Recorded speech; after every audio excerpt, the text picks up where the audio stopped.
In a 10 spring trap. I believe we all know this story by now, okay? Everything was going well at first, they couldn't pin him down, and he was on his way to immortality. Once William discovered Remnant, however, he spiraled. He wanted to use it to fuel his life and make him truly immortal, so in an effort to study it further, William lures the possessed animatronics to a back room that they can't normally access and then uses it to dismantle them, planning to melt down their endoskeletons to make soul-infused metal. However, by doing this, he unknowingly releases the souls of the victims that he claimed so long ago, and seeing these victims causes William to panic. Understandably, I mean, they're freaking ghost kids and they're also the ghosts of kids that you killed, so yeah, then this absolute animatronic genius, the technician that has made the suits, handles the suit maintenance, and explained to every employee the proper procedure for putting these spring-locked suits on, climbs into the spring Bonnie suit that he actually uses to kill, and then climbs inside in such a panic that he actually didn't notice the moisture in the room, the leaking ceiling, and,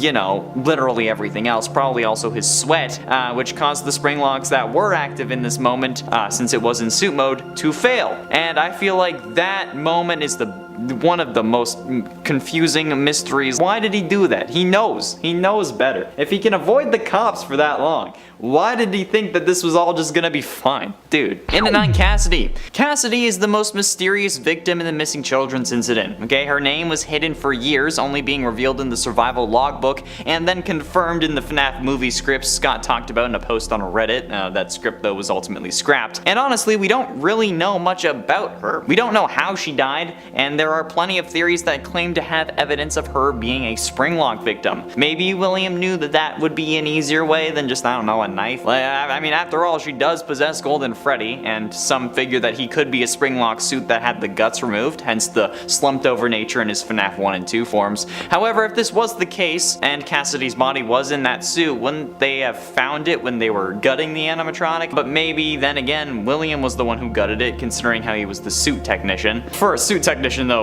he did miss a fatal flaw with the animatronics he literally designed, since he got in the suit when it was wet like we just talked about. But either way, Cassidy being a spring-locked victim could be true, but it's still a mystery, at least until Scott acknowledges the idea. Until then, it's just a theory, so don't go around saying that it's fact. It's a mystery. We don't know. In at 8, Kelsey. Kelsey is in essence the main antagonist of the Fazbear Frights story The New Kid from the 3rd Fazbear Frights book 135 AM. Kelsey had just moved to town and ends up becoming friends with the main protagonist, Devin. Devin ends up getting jealous of how much everyone loves Kelsey though, so he hatches a plan with his other friend to trap Kelsey in a spring-lock suit for a few hours. However, when they unleash their plan, the spring-lock suit fails and kills Kelsey. I mean, if you're going to trap him in a spring-lock suit, I mean, isn't that isn't that how you would have trapped him normally? I didn't think you really thought that plan through. But at least they thought it killed him, since a week later, Devin returns to make sure that Kelsey is still in there, only to find a different body in the suit. He knows that it's someone else because the hair color is different. And then Devin gets stuck inside the suit because he reached his arm in and then he bleeds out. Only for the story to cut back to Kelsey meeting 2 more kids at his new school. It is definitely an interesting story because while Kelsey did get spring lock, he ended up being fine. So what really happened? Some think that Kelsey is a ghost, some think that he's supposed to be the one you should not have killed, but no matter what, we all feel like there's a high possibility that Kelsey was a spring-lock victim, or you should have been,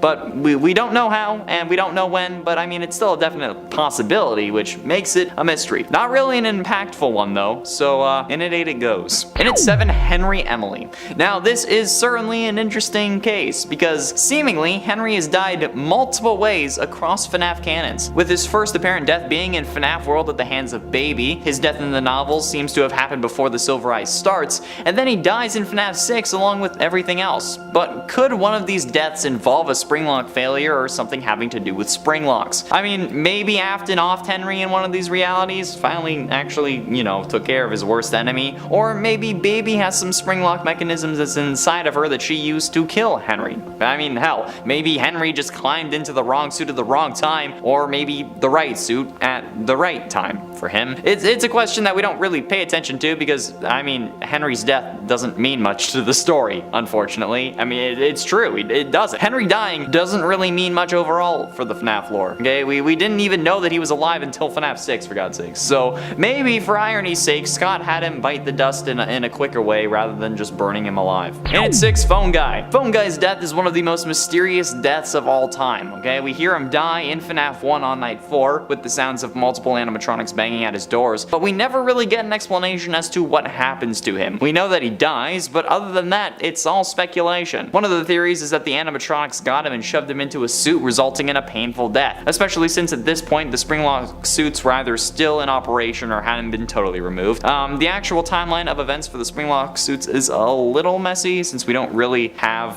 the exact years for the things getting scrapped, yet it's still possible that Phone Guy was shoved into one, or maybe he tried to use it to hide. After all, maybe Phone Guy is secretly William Afton and Scott just doesn't want us to know that yet or something, and what we hear could just be the FNAF 3 cutscene. I mean, I doubt it, but it would be absolutely hilarious if he ended up pulling that on us, okay? And for all those saying that Phone Guy can't be Afton because Afton is British or whatever, so is Tom Holland, okay? It's called acting. You can fake an accent, especially if you're a serial killer who's trying to evade everything, you know? Kinda, yeah, it's a thing. Halfway through in number 5, Crying Child. Okay, now this one is certainly going to get at least a little controversial, but there is no way that I could do this list without mentioning one of the greatest debates of my Instagram DMs ever. The amount of people who message me on Instagram not asking about literally anything else aside from the bite of 83 and how it had to have been the spring locks kind of bothers me, and it does so to my core, okay? I say it every time that I brought it up, but it couldn't have been a spring lock failure. That being said though, if it is possible, that's kind of what this list is talking about, mysteries, who knows?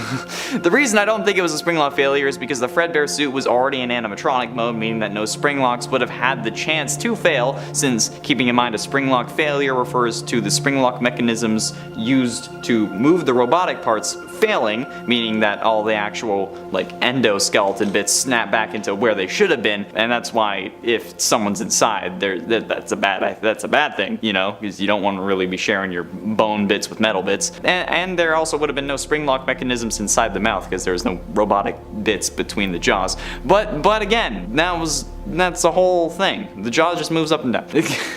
But still, it's a possibility since logic and physics doesn't really seem to apply to the FNAF world, which is made evident by those goddamn doors from FNAF 1. Even if they're supposed to be electromagnets, they would only open with power, I'm just saying, okay? Maybe Scott intended it to be a spring lock failure, but he just showed it in literally the worst way possible. I don't know. In at 4, the bite of 87. The bite of 87 is such an infamous incident that I can already hear people groaning in the comments. However, what if the victim of the bite of 87, whoever that was, is actually a victim of a spring lock failure? It could make sense since the animatronics had no real harmful tendencies before this, so a spring lock failure is a reasonable assumption as to why someone got a frontal lobe removed. And a spring lock failure would definitely provide enough power to do that since, you know, the spring locks themselves would snap with a ferocious velocity and would probably circumvent the whole needing more power to actually crush a skull thing. And if it was Jeremy, it would explain why the animatronics ended up getting suspended, because now one of their own employees was bit and then they had to promote him and then fork over some extra cash to make sure that he didn't sue.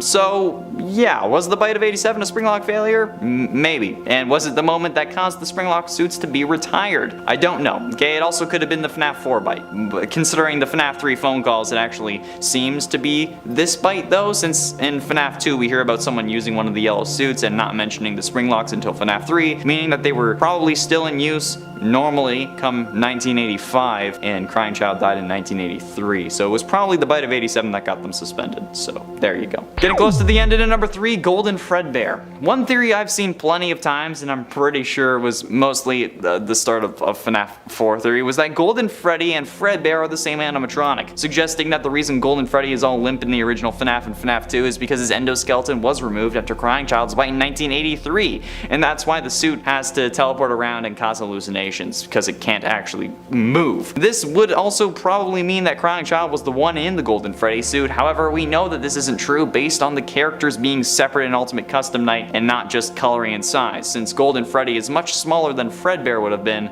since, you know, Fredbear would have to accommodate a human and Golden Freddy wouldn't, since he would just be an animatronic and not a Springlock suit. But honestly, at this point, the actual design doesn't really seem to matter, since Springtrap went to Scrap Trap and then to Burn Trap, so honestly, it's all up in the air. However, I have yet to see proper substantial evidence of this being the case, and I don't think that they would have removed the endoskeleton before that. But ultimately, in number 2, Shadow Animatronics. One of the oldest theories is that the Shadow Animatronics are the first Springlock victims, and this comes to us after the FNAF 3 phone guy dialogue that mentioned multiple and simultaneous Springlock failures, which some interpreted as multiple Springlock suits failing at once, since the term Springlock in this situation is being used to describe the suit as a whole and not the actual individual mechanisms that make up the suit. So, the line of multiple and simultaneous Springlock failures could mean multiple of the Springlocks inside the suit failing at the same time, or just multiple suits failing. This led some to theorize that previous employees were killed in the Springlock suit, which is where the Shadow Animatronics come from.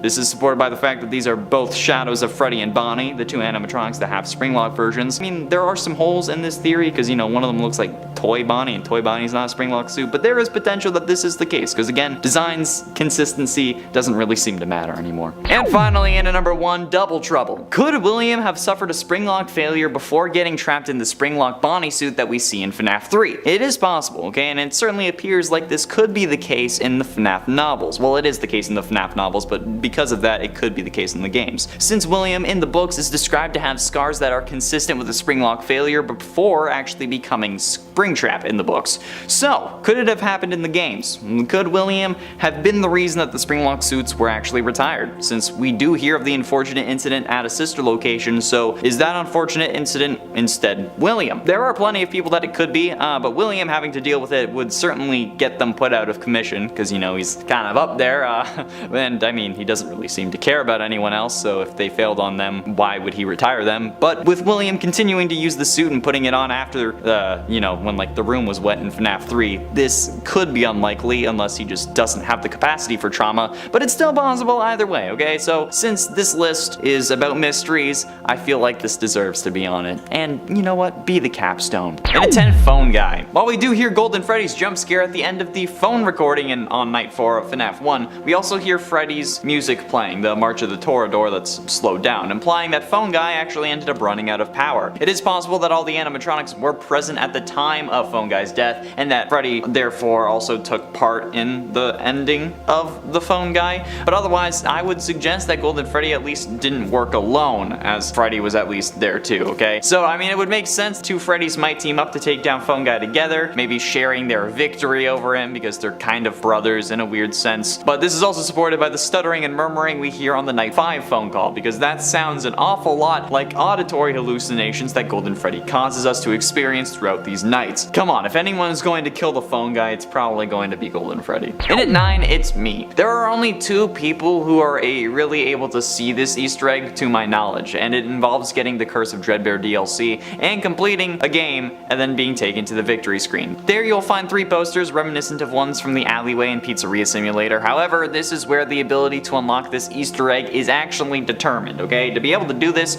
you need 3 clown posters. All 3 of them need to be clowns, which is incredibly rare, and I mean like incredibly rare. Plus, then you need to hit them all with darts, which you only get 4 of. And if you miss 2 of them, you're boned, okay? I've looked for this Easter egg for hours on both my personal live streams and in one of our FNAF live streams here, I think. I'm pretty sure that was the thing. Since I wanted to find this myself, okay, I wanted to so badly, but I didn't, okay? Since if you manage to actually get this, the barn changes to seemingly a blacklight version where the victory banner changes to read "It's me," and everything starts glowing because of the blacklight, okay? YouTuber's Johnny Blocks, who follows me on Instagram and Twitter. What's up, Johnny? How you doing? And apparently Daco, who has no idea who I am, are the only 2 to have actually gotten this Easter egg from what I've seen and what I've been told in the comments. And not even MapHat was able to get this, and Eddie VR wasn't really trying, and neither were any of the other boys. But I mean, like, some think that this is Golden Freddy still having a hold over the FNAF world, or in this game, or wherever Glitchtrap or William is, because, you know, Golden Freddy, people think that one that you should not have killed. You know the deal, okay? I don't know. At first I thought it was a lie, but Johnny's cool, so I believe him now. And at 8, Yendo. Yendo might initially appear to just be the endoskeleton of Funtime Freddy, but it is actually more likely that he is the endoskeleton of another version of Freddy that's just not suited up. As Yendo has a right hand, where normally Funtime Freddy would just have Bonbon attached. I mean he can remove it and actually put a hand on, but why would Funtime Freddy be without Bonbon? Many believe that the name Yendo, which seems to be a combination of yellow and endo, does allude to him being the endoskeleton of a golden variation of Funtime Freddy, or just maybe the original Golden Freddy endoskeleton that was removed prior to the first and second game. However, I'm pretty sure in the timeline sister location takes place after those, so I doubt it. And at 7, Fredbear is Golden Freddy. One theory that I've seen plenty of times, and I'm pretty sure was mostly at the start of the FNAF 4's release, is the theory that Golden Freddy and the Fredbear animatronic are the same animatronic, suggesting that the reason Golden Freddy is all limp in the original FNAF and FNAF 2 are because his endoskeleton was removed after Crying Child's bite in 1983, and then that's why the suit has to teleport around and cause hallucinations, because it can't actually move. This would also probably mean that Crying Child was the one in the Golden Freddy suit. However, this seems to not be the case, since, you know, the characters are separate in Ultimate Custom Night, and just the coloring and the size. Since Golden Freddy is much smaller than Fredbear would have been, since, you know, Fredbear would have to accommodate a human as well as the endoskeleton part, since it was a Springlock suit, and Golden Freddy just wouldn't, since he would just be an animatronic and not a Springlock. However, with Springtrap's design and Scrap Baby and Normal Baby, along with Scrap Trap and Springtrap being present in Ultimate Custom Night, those defenses for this are fairly shot, but considering how the Springlock suits weren't decommissioned until at least after 1985, after the missing children's incident, since Afton uses that to kill kids, it is unlikely that this was the case, especially considering how, you know, Afton has literally no empathy and wouldn't care that his kid died. And at 6, possession rules. Not possession rules, the rules of possession. Possession in the FNAF universe is very interesting, however it's not something that we fully understand yet. There are a couple of things we know, like how agony is one of the most powerful emotions that stretches out further from the body than any other emotion, but we don't really know if agony grabbing hold of something, what we call possession, are really the same thing. We don't know if when you die it's your remaining agony, or if it's supposed to be your spirit that is guided through agony, and we also don't really know any other rules, if there are any, okay? You might need to be close to the thing that you're possessing, assuming that possession and agony are actually the same thing, because I mean, like, it can only reach out so far, right? But if it's not, then I don't know what the rules are. Okay, we know very little about possession in the FNAF universe, and it's probably going to stay that way, because I mean, if we knew the rules, it would mean that the series would have to be confined to those rules. But by never establishing a set of restrictions, the games can do whatever they want, and we can't really question it, since they never really said it couldn't happen. Well done, Scott.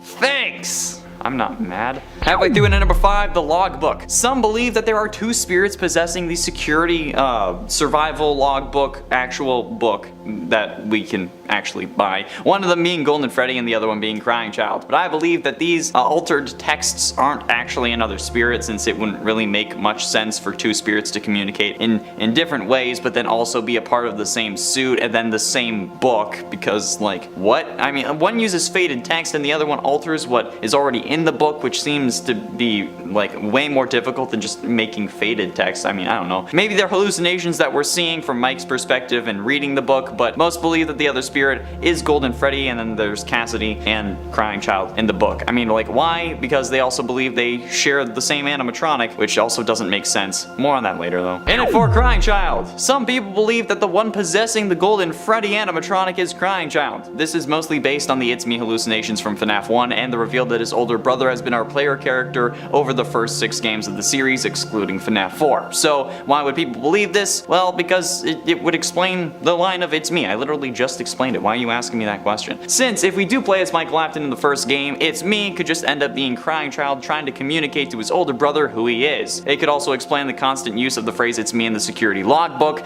since some also believe it to be possessed by the spirit of Golden Freddy, like I just said, or the 2 spirits inside the book are 2 spirits inside Golden Freddy, which again makes no sense to me, but still. Although there is one hole I can think of in this theory is if you're trying to be like, hey bro, it's me, me, it's your little brother. Why would you then kill your big brother? I don't really know. I don't have a big brother, so maybe I don't understand. And I mean, like, Michael kind of did cause him to die, but I would get that. For the animatronic Josh shouldn't have crushed me, so who knows? Getting close to the end in number 3, the one you should not have killed. The one you should not have killed is the main, I guess, antagonist of Ultimate Custom Night. This character, who most believe to be Cassidy, is the one causing this whole situation, trapping William in his own mind while keeping him alive in order to torture him for his crimes. And while this may still be Cassidy, okay, I think it's Crying Child. I have a whole theory with all of my evidence as to why, so go check that out if you're interested. But the gist of it is, Crying Child was close to his dad when he died, not close to the Golden Freddy animatronic, and Cassidy was inside the Golden Freddy animatronic. So yeah, that makes more sense. But no matter who it is, the one you should not have killed can't actually be Golden Freddy. Because, like, while the evidence certainly seems to point us in that direction, from what we know now, William isn't in hell or in purgatory for the first game, but he's rather trapped in his own body, thanks to the man in room 1280 showing us that William can't die from the Fazbear Frights book 5 bunny call. He's also, you know, still having a body in Burntrap come security breach, so yeah, he wasn't in hell, unfortunately. I would have really liked for him to be in hell, because then I wouldn't have to deal with his scrawny burnt ass, but oh well. There is one character that's possessed multiple things, but nobody has possessed 2 animatronics at the same time, okay? And in fact, in Bunny Call, William had to die for Andrew to be able to move on to the Stitchwraith. Plus, I mean, again, nobody has really possessed 2 things aside from William in Security Breach, and that's only because one of them was like a code brain version of him. Oh god, why is this series the way it is? But ultimately, in at number 2, Cassidy. Since the beginning of FNAF, we have been wondering about the mysterious and seemingly supernatural Golden Freddy, the entity able to travel through solid doors and walls, who gave us hallucinations and crashed our game when they got to us, okay? But who was this mysterious being? Over the years, we've gotten a few names, most notably with the gravestone ending in FNAF 6, but even with that, Golden Freddy's names always eluded us, or Golden Freddy's name has always eluded us. And if they are the one you should not have killed, or if they aren't, the name wasn't given to us in Ultimate Custom Night either, okay? Only an alias. But alas, we were finally saved when the FNAF Survival Logbook came out, where after jumping through more hoops than dogs at a dog show or dolphins at SeaWorld when they just want food, we uncovered the name Cassidy, thanks to wrong numbers on various pages becoming coordinates in the goddamn word search. It was a lot for a name reveal that honestly doesn't really mean much to the series, since the name Cassidy only appears in one other place, that place being the novel The Fourth Closet, and then a scrapped script that Scott said didn't make sense because the characters didn't matter. So yeah, Cassidy doesn't matter. I am so sorry.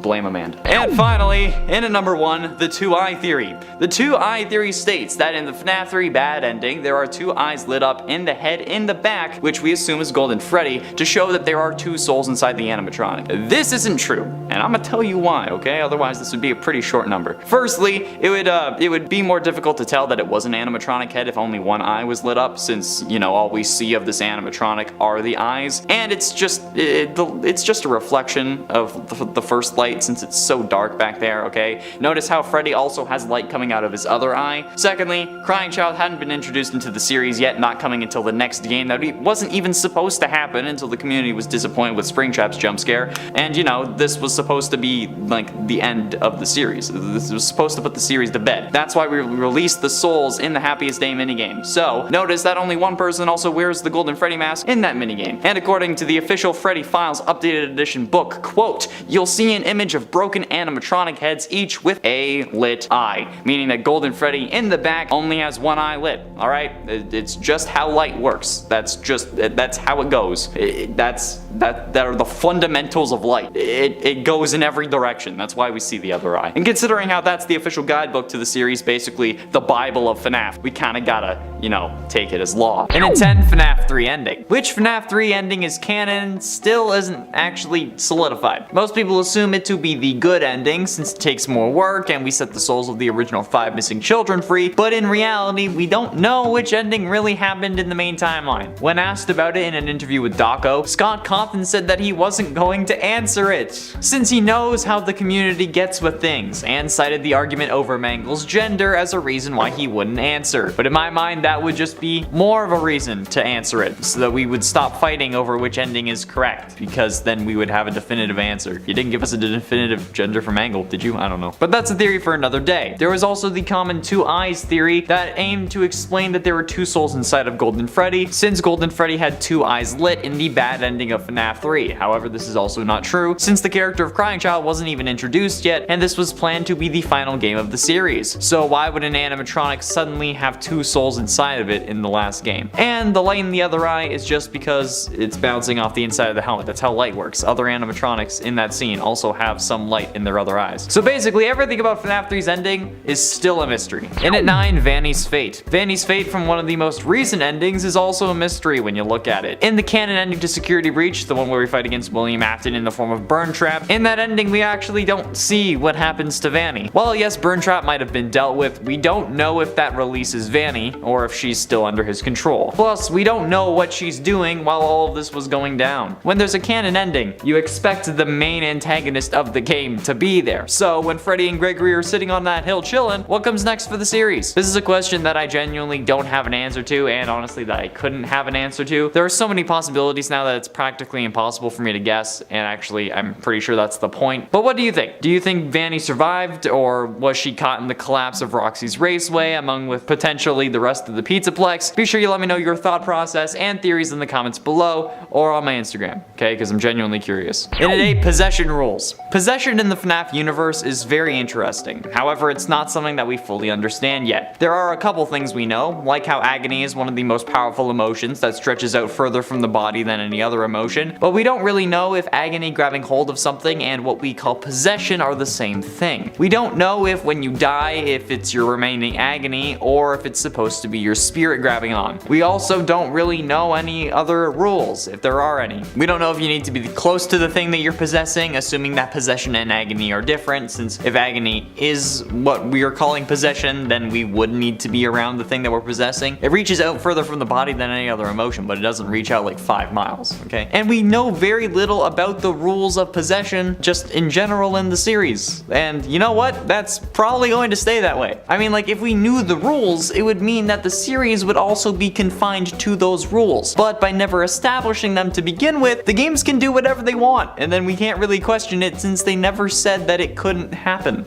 It's genius, but it's annoying. And it's 7, tally marks. The security logbook has a load of little things that we don't quite understand. One of which is the various tally marks that we find throughout the book. We find 5 on page 9, 10 on page 19, 14 on page 31, 5 on page 36, and another 5 on page 100. Nobody has really been able to determine what these are meant to mean. Some have theories that it's meant to spell out Crying Child's name and Evan, and then they had to stretch to find the N, but like nobody has really figured it out, okay? The word search doesn't have 100 spaces, alphanumeric ciphers only yield a group of letters, not a word, and nowhere else in the logbook is there something that really relates to these tallies. They're a seemingly totally arbitrary thing that has no impact on the story, but they have to mean something, right? They aren't just there for no reason. They have to be like some sort of answer or code, but nobody has been able to find anything concrete as far as I can tell as of yet. And if this isn't the case, again, excluding the whole Evan thing, because that's a stretch, let me know in the comments. But until I can find that, we're here with no explanation. The only thing that I can think of is maybe it represents the amount of victims that William took, since they seem to appear with like the appearance of a new character from a new game. So like the first 5 talking about a new animatronic, and then the next 10 are the first appearance of Balloon Boy in the book, but others appear around the puppet and stuff, so like I don't know. So maybe they're the amount of new victims, but yeah, I'm not sure. And at 6, the Stitchwraith. The Stitchwraith was a character introduced in the Fazbear Frights book Epilogues, with each installment of the series giving you another chapter of his story. However, we still have yet to see why the character was introduced and if he will be included in future games. It's possible that this was another planned possible antagonist for whoever was taking over next. However, these books started releasing before Scott announced his retirement, from my memory at least, unless he was planning it beforehand. The Stitchwraith is a mysterious figure wearing Phineas Taggart's black trench coat. It wears a white mask, later revealed to be the head of the Simon doll. The mask's features are drawn on with a thick black marker. It has 2 eyes, one of which is blackened, originally intended to resemble a black eye on Simon. It sports a toothy grin with a missing tooth, and something appears to be stuck between its front teeth. It also appears to have blood around its mouth, but it's actually meant to be pizza sauce. I doubt it. The rest of the body is an endoskeleton of unknown origin, and in its chest lies Fetch's battery, which was glowing red when it was first activated, but nothing like that seems to have been spotted in the games yet. So, what do you think? Will we see the Stitchwraith on screen and not on pages anytime soon, or will he remain someone for the books? Halfway through into number 5, Mrs. Afton. We know little about Mrs. Afton. We don't even really know if there was a Mrs. Afton. We know that William probably had to have some form of woman in his life, assuming his kids are biological and not adopted or kidnapped, but we also have no idea who this woman was, or if she's currently alive, if she died, or maybe she just divorced William or left him. There have been so many rumors or ideas that were started by different FNAF parody songs and animations involving car accidents and the missus walking in on whatever William was doing, but none of these have ever been confirmed, so treating them as fact is a major mistake, okay? There's also no official name yet for Mrs. Afton. Some people call her Clara because of The Immortal and the Restless, the soap opera from Sister Location, since there was a vampire in purple that people compared to William, which for some reason meant that even though William's name's not Vlad, that Clara was 100% the name of his wife, which, I mean, isn't true, okay? Because, like, Clara Afton doesn't seem to exist, at least yet, and some, including myself, thought that Vanessa from Security Breach could have been revealed to be Mrs. Afton, but doesn't seem to be the case anymore. Or, like, maybe at least she could have been the baby mama, but again, that's not happening. And at 4, Client 46. Some believe Gregory to be the mysterious Client 46, able to be found in the retro CDs available at the end of Security Breach using Roxy's eyes. However, others suggest that perhaps Client 46 is Vanny, since Vanny is an alternate persona of Vanessa, and Vanessa is the only other client with retro CDs in the game. Client 46 doesn't talk, at least from what we can hear, but is adept at hacking, something we at least before the game came out associated with Vanny. But if Gregory is a robot, or if he's just a genius, the hacking thing can be easily explained. And Vanessa is asked about making her costume, whereas Client 46 is seen talking to someone in a bunny costume, or at very least the costume. And if that was Vanny, why would she be talking to her costume? It just seems weird. The cameras, when they talk though, are also glitching, indicating that the bunny is actually Vanny. There is also the fact that Vanessa leaves in disc 12 or so, and 46 doesn't leave until the end of disc 16. I still think that it's Gregory, but hey, everyone's entitled to their own opinion, right? Unless they share it on a YouTube video, according to some of the comments I've been seeing.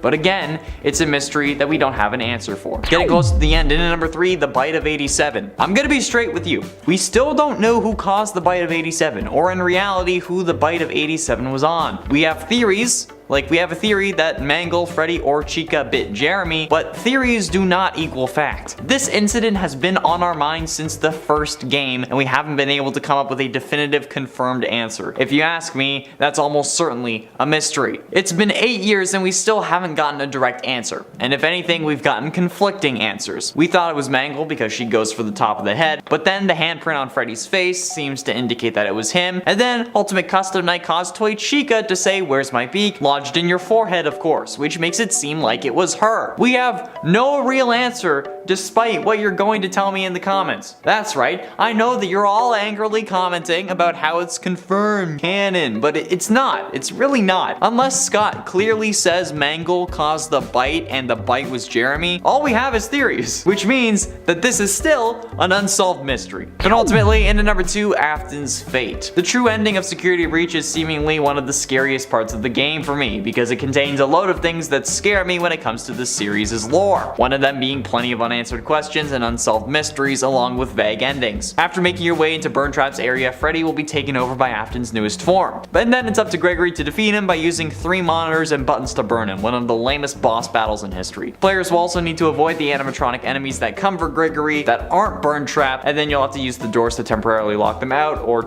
you'll have to get inside Freddy and then scare Roxy away. When Springtrap is finally burnt for the last time, the blob, which was that whole tentacle monster Rule 34 kind of thing, will attack him, making sure that he doesn't get free, hopefully. Freddy and Gregory will then be shown escaping and sitting on a hill together. However, if the blob actually does kill William, that's a whole other question, okay? There are death animations in the game files, however, they aren't used in the ending, so we can't count them as canon. Plus, the whole I always come back thing should have ended with this game, from what we understood about the series, but he came back nonetheless, so even logical conclusions aren't gonna help us here. God, just please, let William finally be dead, for the love of everything. Please. I think that unfortunately Afton being resurrected or returning in some form or another is inevitable. Like, I don't get why. Like, at this point we can move on from this killer and have a whole new one, but a load of people seem to think that we need Afton back. And finally, into number 1, Origins. This is number 1 because I know for a fact that it's going to make plenty of FNAF fans mad. However, we don't know why William Afton started killing. He was planning on killing before his children died, since every single one of his kids died due to his desire to kill others. Elizabeth died because he built the baby murder bot along with the other Funtime murder bots. Crying Child died because he was bit by superpowered Fredbear, and Michael died because he was trying to right his father's wrongs and got burnt alive trying to fix everything. And because his kids die was our only good lead, we have nothing now. In the books, he learns about Remnant and then wants to harness it to become immortal, but he learns this after starting his killing spree. We've made multiple videos about possible William Afton origins, a few of them being wild and crazy like a demon deal gone wrong, and some are more character focused like maybe his wife leaving or dying caused a psychotic break, but all are still equally possible since there isn't much evidence for any theory. They're all just speculation. Because after all, even if it did have evidence, it would just be theories. Just FNAF theories! And yes, that's a reference to MatPat. Every time I say that, people get confused for some reason, okay? I'm referencing MatPat there because he says it's just a theory, a game theory, at the end of every game theory episode, okay? I'm not stealing it from him. I'm not doing anything shady. It's a reference. Everyone knows what I'm doing, okay? So just chill. And at 10, Burntrap. Is Burntrap dead or alive? That's actually a good question in this case, since I don't know if Afton is alive inside the Burntrap suit or not. He was alive in the Springtrap and Scraptrap suits, as we learned from the man in room 1280, because he was possessed by the one you should not have killed. But did he finally get put down after the FNAF 6 fire, or is he still kicking? His body is still present inside the Burntrap suit, or at least it partially is. So like, what's the consensus here? I don't know. The existence of Glitchtrap seems to imply that he's dead in the suit, but Ultimate Custom Night suggests that the one you should not have killed is still possessing him, which would be what he sees in the recharge station, which would mean that he's still alive, not because of the recharge station, but because the one you should not have killed would still be possessing him, which they would only do if he was still alive. Since, if we're being honest, the only reason Afton is possessed is so that he can't suffer, so being possessed after he's dead isn't really gonna do anything. And the one you should not have killed would not be controlling Burntrap to take over Freddy and turn things evil. It goes against what we know about the character. So, what's the deal here? I don't know. And at 9, relationship. Gregory, our player character in the game, is certainly a mysterious kid, and Vanessa, the night security guard who's also Vanny, is just as confusing, but at least we know more about her story, being our player character from FNAF VR. But what the most mysterious thing about this game is the relationship between Gregory and Vanessa. Like, what the absolute living hell is up with these two? Vanessa spends the whole game trying to lock Gregory in the security room, and then Vanny, her other personality, comes to try to kill us, and she actually ends up doing it in the worst ending. But then, after curing her in the Princess Quest ending, we don't even ask questions. We just go and get ice cream with her on a hill. Like, what? MatPat seems to have solved this one though, saying that Gregory is following Vanessa in order to make sure that nobody gets too close to the truth about Glitchtrap possessing her, but then he also admits that there are some holes to this theory. But if I'm honest, this is the first time I've agreed with MatPat in a while. He was mostly talking about like smaller things, such as endoskeletons or the main character of Princess Quest, and those I didn't agree with, but this is a good explanation as to why Gregory is protective over Vanessa. It also explains why he's such a criminal. He's just a bad robot person. And it ain't Glitchtrap. Honestly, again, I'm still confused as to how Glitchtrap and Burntrap could exist at the same time. Like, yes, we've seen people pour their agony into things while remaining alive before. Henry and the Ella doll from the novels and Fazbear Frights, for instance. However, nothing like that has seemed to happen in the games. And as many of you are adamant to make clear, the games and books are in different universes. But still going by my rules of they help clarify things that are possible in the other universe, William was seemingly not in enough agony to pass it on to something like a hard drive that would then get scanned unless he died, since the one you should not have killed was holding onto his soul. And unless some sicko ended up moving his body to a new animatronic Yendo after it was destroyed, there should be no way that this guy should still be able to be kicking, and yet also have a sentient code version of himself running around in Vanny's head. Okay, given the rules that have been established in this universe, that's seemingly impossible. I mean, I'll look into it more and maybe have a theory about it tomorrow, but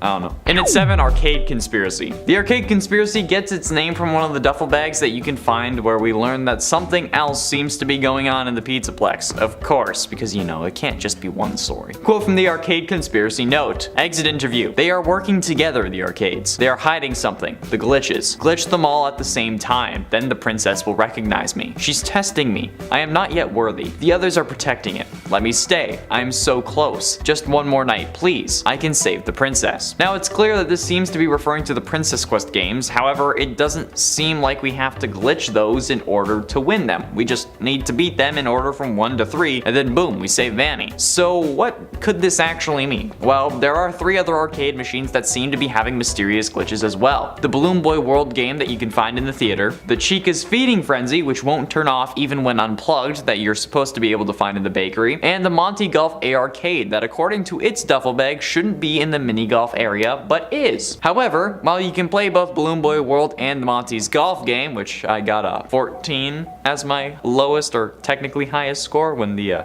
best you can do is 13, so. Chica's Feeding Frenzy isn't an arcade cabinet. It's not in the game yet. You can only access it using a mod that lets you cheat it in from the main menu. So I feel like this was an intentional feature that was left on the cutting room floor, but it's still a mystery. And at 6, what's next? One of the biggest mysteries from this game and any FNAF game really is what comes next. But with this game more so than any other FNAF game because well, anything can happen now. We can go anywhere and do anything. I think more will be revealed with the new Fazbear Frights series when it gets started, called Tales from the Pizzaplex, but until the first one releases on July 19th, we got nothing. The Blob could be the next major villain, or Vanny could be, and hell, even after Matt Pat pointed out what could really be going on now, even Gregory could be the next major villain. Like, I always knew the kid was evil, but still, oh well. We can move on to a new location, we can go back to an old one, or we can see the aftermath of the Pizzaplex cave-in under Roxy's Raceway. We can go back to the normal FNAF formula, or maybe move on to more story-based games like this one. The series can go literally anywhere, especially with someone new taking over. But I felt that it was cheaty to put this at number 1, so I'm gonna put it at number 6. Halfway through into number 5, Client 46. Some believe Gregory to be the mysterious Client 46, able to be found in the retro CDs available at the end of the game using Roxy's eyes. However, others suggest that perhaps this Client 46 is Vanny, since Vanny is an alternate persona of Vanessa, and Vanessa is the only other client with retro CDs in the game. Client 46 doesn't talk, but is adept at hacking, something that at least before the game came out we associated with Vanny. But if Gregory is a robot, the hacking thing is easily explained away. And Vanessa is asked about her making a costume, whereas Client 46 is seen talking with someone in a bunny costume. Or at the very least, the costume itself, but the cameras when they are talking are glitching out, indicating that the bunny is Vanny, so it would be Vanessa inside the suit. There's also the fact that Vanessa leaves therapy in disc 12 or so, and then Client 46 doesn't leave until disc 16. I still think it's Gregory, but hey, everyone is entitled to their own opinion, right?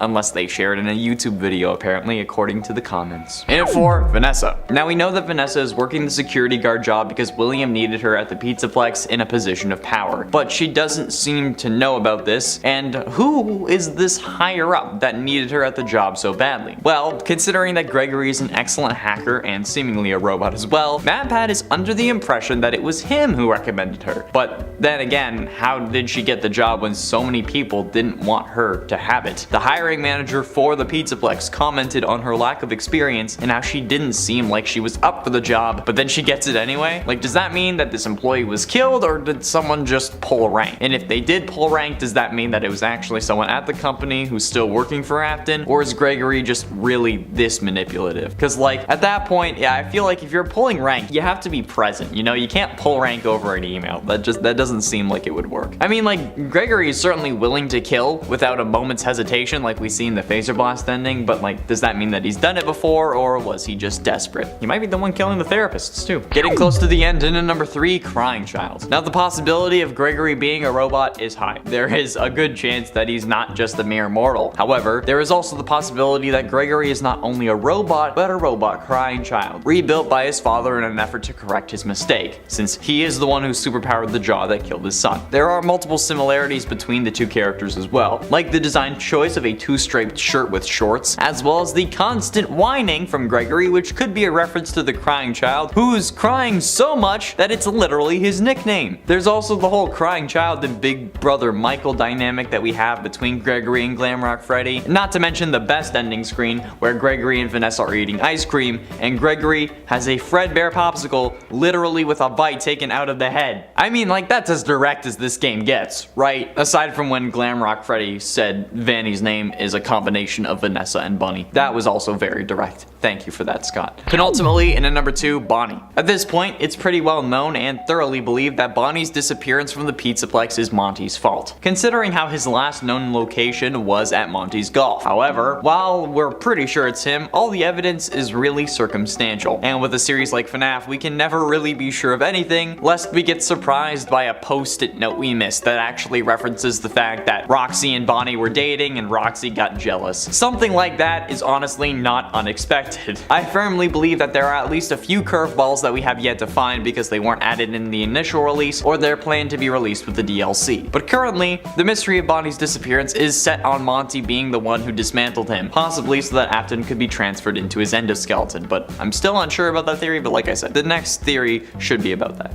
And finally, in at number 1, Vanny's ending. In the canon ending to the game, the one where we fight against William Afton in the form of Burntrap, that ending, we don't see what happens to Vanny. Well, yes, Burntrap might have been dealt with. We don't know if that releases Vanny or if she's still under his control. Plus, we don't know what she's doing while all this goes down. When there's a canon ending, like, you kind of expect the main antagonist of the game that you've actually seen a couple times throughout the game to be there, right? So when Freddy and Gregory are sitting on that hill chilling, what comes next? And like I said, this is a question that I genuinely don't have an answer for. There are so many possibilities that it's practically impossible to guess. And I think at this point, we shouldn't even try.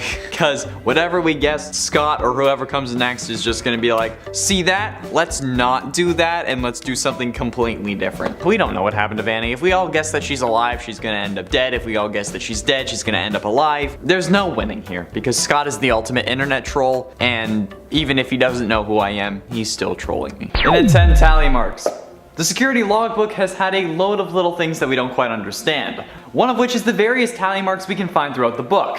5 on page 9, 10 on page 19, 14 on page 31, 5 on page 36, and another 5 on page 100. Nobody has really been able to determine what these are meant to mean. The word search doesn't have 100 spaces, alphanumeric ciphers only yield a group of letters, not a word, and nowhere else in the logbook is there something that relates to them. They're a seemingly totally arbitrary thing that has no impact on the story. But they have to mean something, right? They aren't just there for no reason. There has to be some sort of answer or code.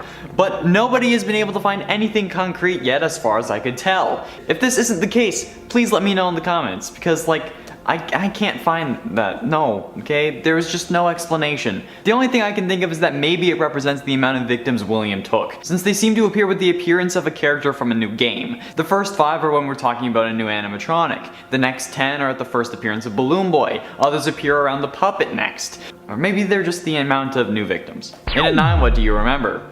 There seems to be something else going on in this book as well. Some people seem to think that there's a spirit possessing it and it's trying to reveal Golden Freddy's name. But it's also talking to us about what we remember. So what could we have forgotten? What is this thing that the book wants us to remember from our past? Well, I think I could have an answer to that in all honesty. Check out the top 10 reasons FNAF Crying Child is Michael Afton for that info. But nevertheless, it's still a confusing line. It asks us multiple more things like was our favorite ride the carousel and was our favorite toy a purple plastic telephone. But why does it want us to remember these things? What does whatever it is want from us? Is it a spirit or is it just us hallucinating? In a date, Withered Chica. The very last page of the logbook, what would have been page 112, has a faded picture of some form of Withered Chica on it. It seems not as run down since there is still an arm cage for the upper arm and the left arm still has a forearm, but there is no explanation as to why this is there and why it's the last thing we see. Aside from coupons and the cover, we only see Chica 7 times in the whole book,